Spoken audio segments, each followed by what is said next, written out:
রোহান, একটা কথা বলি। হুম। মানুষের জীবনে না স্ত্রী হলো সবচেয়ে পরম ধন। আর তুমি ভেবে দেখো, এই স্ত্রী তোমার সব সময় সঙ্গী, তোমার সাথে কাটে, তোমার সুখ দুঃখ বিপদ আপদ সব সময় তোমার পাশে আছে না?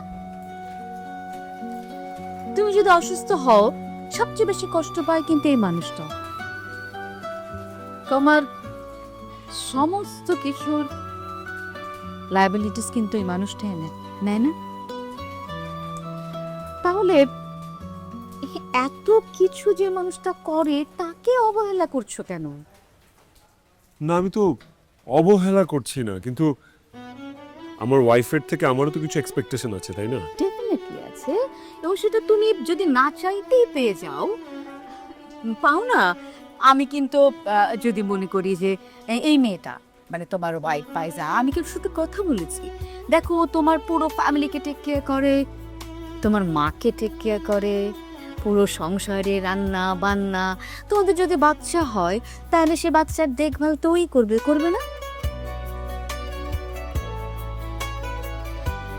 সেইখানে এত কিছু করার পর, এত কিছু একটা মানুষ একজনকে যদি দেয়, তাকে তুমি কি করে এইভাবে ইগনোর করো আমাকে বলো তো?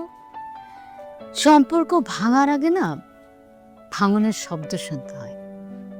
কখনো তো একবারও ভেবে দেখেছো যে মানুষটা তোমার এত প্রিয়, যাকে তুমি এত ভালোবাসো, সে মানুষটা তোমার থেকে দূরে সরে গেলে তুমি কখনো তাকে ছুঁয়ে দেখতে পারবে না, কখনো তুমি তাকে কাছ থেকে স্পর্শ করতে পারবে না, পরম আবেগেও জড়িয়ে ধরতে পারবে না। এর থেকে দুঃসংবাদ আর কিছু হতে পারে বলো? রোহান, জীবনে চলার পথে তুমি অনেক মানুষ পাবে, কিন্তু প্রিয় মানুষ পাবে না। সেই প্রিয় মানুষটাকে না খুব আদর করে, খুব যত্নে বুকের কাছে ধরে রাখতে হয়। আমার কেন জানি মনে হয় এই মানুষটার কাছে you are the special one, you are the different one. Can you imagine?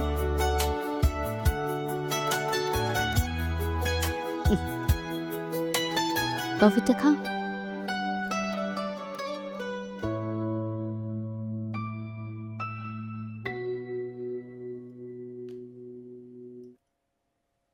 কিন্তু প্রিয়জন কিন্তু আর আসবে না।